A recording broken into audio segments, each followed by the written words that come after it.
Bonjour et bienvenue.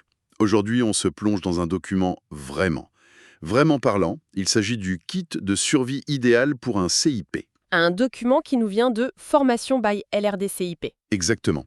Alors pour ceux qui connaissent pas forcément, CIP, ça veut dire conseiller en insertion professionnelle. C'est un métier qui est décrit comme passionnant, mais aussi incroyablement exigeant. Ah ça, on va le voir. Notre but, c'est un peu de décortiquer ce kit pour dresser le portrait robot de ce professionnel en France aujourd'hui. On va le faire en suivant une sorte de journée type. On commence le matin avec ce qu'il y a dans son sac. Son ancrage physique, en quelque sorte. C'est ça. Puis on le suivra en déplacement avec son smartphone qui devient sa baguette magique. Et enfin, de retour au bureau, on verra comment il se connecte à son cerveau numérique. Alors, commençons par le début. Qu'est-ce qu'il y a dans ce fameux sac? C'est une super approche. Parce que ce sac, c'est bien plus qu'une liste d'objets en fait. Chaque élément raconte quelque chose sur les défis du quotidien, sur la tension entre l'humain et l'administratif. On va pas juste lister des outils, on va vraiment décrypter un ADN professionnel. Parfait. Alors on ouvre ce sac, première section, les 10 équipements matériels. Et là, d'entrée de jeu, il y a une surprise. Ah oui. À l'heure du tout numérique, l'outil numéro 1, celui qui est cité en premier, c'est... Un agenda papier indestructible. Ça m'a interpellé quand même.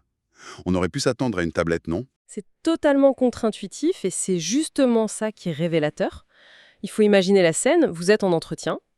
La personne vous livre un parcours de vie hyper complexe, parfois chaotique. Oui. Si à ce moment-là, vous sortez une tablette, vous tapez sur un clavier, vous créez une barrière. C'est fini. Le contact visuel est rompu. D'accord. Alors que l'agenda, papier, le stylo, c'est un geste qui s'intègre à la conversation. On peut griffonner une date, un nom, une info cruciale, tout en restant pleinement présent. C'est un outil qui sert la relation humaine avant tout. C'est la même logique pour les post-it, qui sont aussi dans la liste, j'imagine? Exactement. C'est ce besoin de matérialiser, de visualiser une pensée pour pas la perdre dans le flux, quoi. Et cette idée de relation humaine, ça me fait penser à deux autres objets qui sont, disons, peu conventionnels pour un bureau. Ah, je vois où vous voulez en venir. La boîte de mouchoirs, décrite comme indispensable pour gérer les larmes. Et de l'autre côté, une balle anti-stress ou du chocolat. On est loin du poste de comptable, là. On est en plein dans le réacteur émotionnel du métier. Ces objets, c'est pas des gadgets, ce sont des outils de régulation. La boîte de mouchoirs, tendre une boîte de mouchoirs, c'est une façon de dire « j'entends votre émotion, elle a sa place ici ». C'est un acte de soin, en fait. Et la balle anti-stress, c'est pour le conseiller lui-même, du coup. Mais oui, ça nous dit que l'empathie, ça a un coût. Écouter des histoires difficiles toute la journée, absorber le stress des autres, ça vous charge. Le conseiller doit trouver un exutoire pour pas être submergé et rester solide pour la personne d'après. On sent une tension permanente. Et cette tension, on la retrouve dans des objets plus pratiques. Le mug thermos, le casque à réduction de bruit pour survivre aux open space, et le document précise même où on les trouve. En mission locale ou chez France Travail. C'est ça. Et puis il y a le timer, ce petit minuteur pour des entretiens qui doivent durer entre 30 et 45 minutes. Alors ça, ces trois-là, c'est le portrait craché des contraintes du système. L'open space, c'est un enfer pour la concentration. Le casque, c'est une bulle de survie. Le thermos, c'est le symbole des journées marathon. Et le timer, il est fascinant. Il symbolise cette tension. D'un côté, on demande une écoute humaine, profonde. De l'autre, le système impose un rendement, un nombre de rendez-vous par jour. Comment créer un lien de confiance en 45 minutes chrono? C'est tout l'art du CIP. Donc ce sac nous montre un professionnel ancré dans le réel, gérant l'humain, les contraintes. Et la clé USB et le tote bag, ça nous le montre en mouvement constant. J'imagine que cette mobilité serait impossible sans les outils qu'il a dans la poche. Absolument. Ce qui nous amène à la deuxième partie du kit, les applications sur son smartphone. Exactement. Le smartphone, c'est son bureau nomade. Et là aussi, les applications choisies sont très parlantes sur ce qu'on attend de lui. Et la première application citée, c'est WhatsApp. Le guide précise même l'outil numéro 1, surtout avec le public jeune qui ne répond pas aux emails. Voilà. C'est plus que de l'adaptation, c'est une question de survie dans la relation. Le CIP doit être un caméléon de la communication. Pour un jeune de 19 ans, l'email, c'est un truc de boomer. Une langue morte. C'est ça.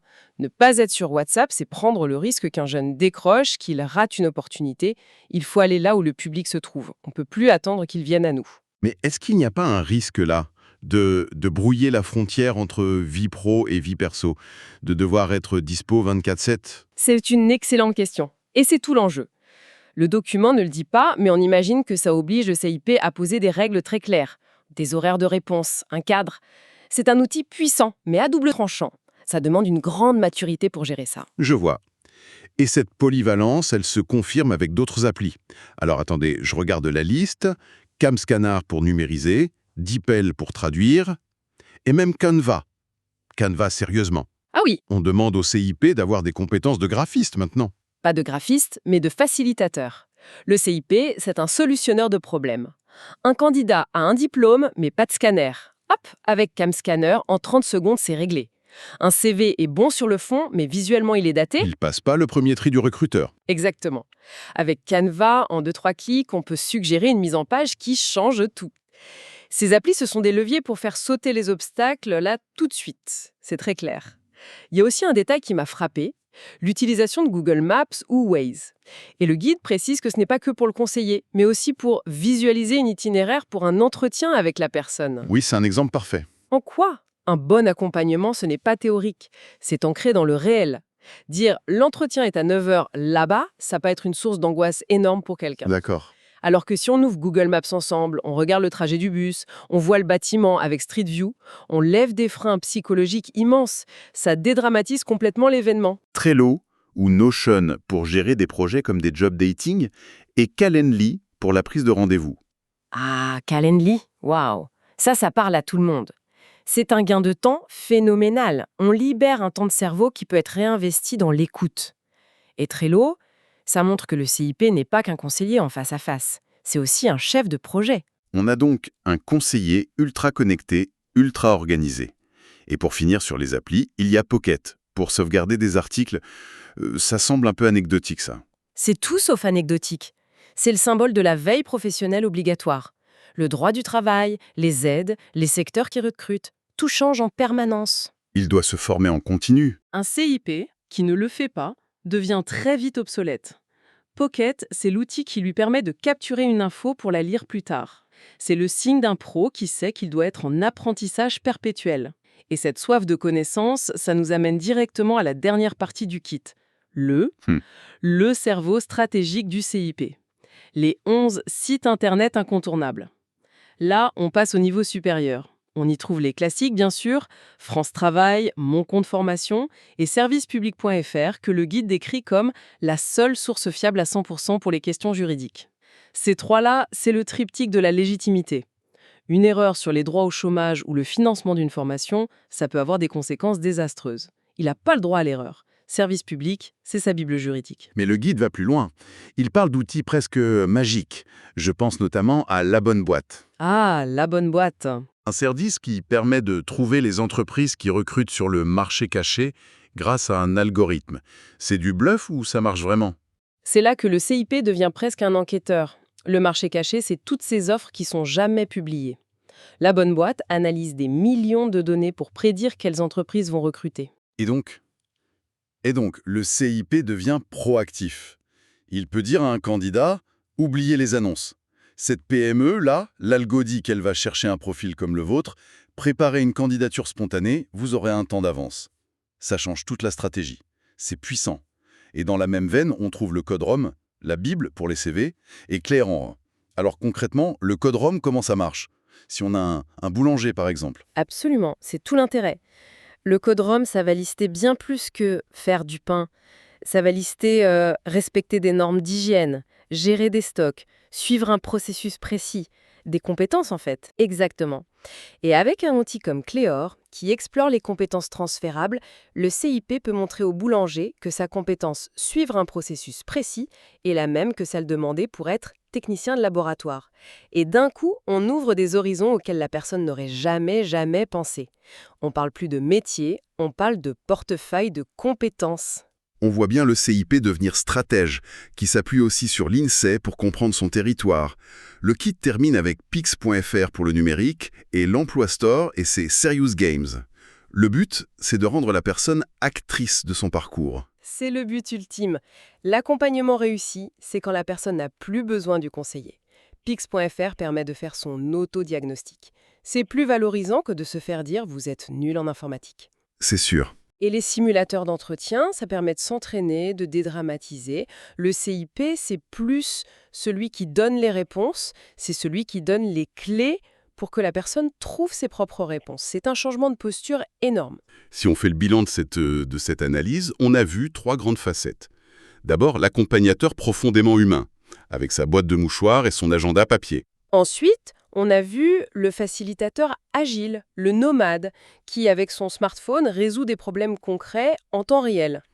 Et enfin, l'expert stratège qui se connecte à des bases de données complexes pour analyser le marché et construire des parcours qui ont du sens. C'est une synthèse très juste. Ce kit nous montre que le CIAP moderne, il est les 3 à la fois, et souvent dans la même journée.